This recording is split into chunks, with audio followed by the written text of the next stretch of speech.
Hi, I'm Dr. Robert Homm. I founded Fertility and Endocrine Associates over 25 years ago, helping couples to conceive. Today I want to talk a little bit about hysterosalpingogram or laparoscopy or neither. And somewhat this is developed from my experience over the years of seeing patients and getting asked questions with regards to when and if they should have any of those procedures. By the time a couple is struggling with infertility and sees a specialist like myself, we assume that they've already had some of the basic evaluation, but surprisingly, that's not always the case.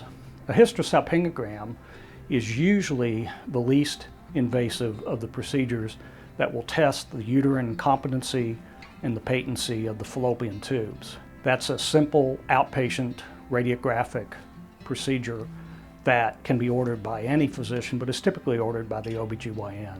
Couples that are struggling with infertility that see us typically may or may not have already had that basic procedure. So on first visit, what we usually recommend doing is a screening ultrasound.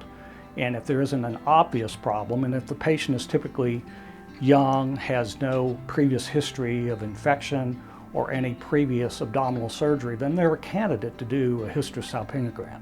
If the patient, however, has any of those latter problems, previous pelvic infection, some type of infectious disease, pelvic inflammatory disease, or especially if they've had an emergency appendectomy or some type of surgical procedures in the past, then it may be unnecessary to think about doing the hysterosalpingogram, and the option of doing some type of diagnostic procedure such as laparoscopy may be better. The laparoscopic procedure is much more informative, and more importantly, not only will it be diagnostic for the same characteristics that we find on the hysterosalpingogram or x-ray, but it's also therapeutic from the standpoint that problems found can many times be problem solved. Unexplained factors that affect fertility, such as endometriosis and pelvic adhesions that don't cause blockage, can also be effectively treated by the laparoscopic surgery.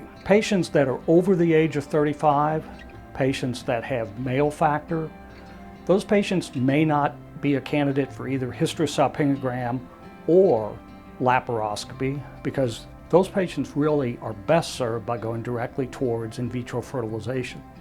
In those cases, in vitro fertilization is going to be much more likely to result in conception, is both diagnostic and obviously therapeutic. Those are my thoughts. I welcome your questions.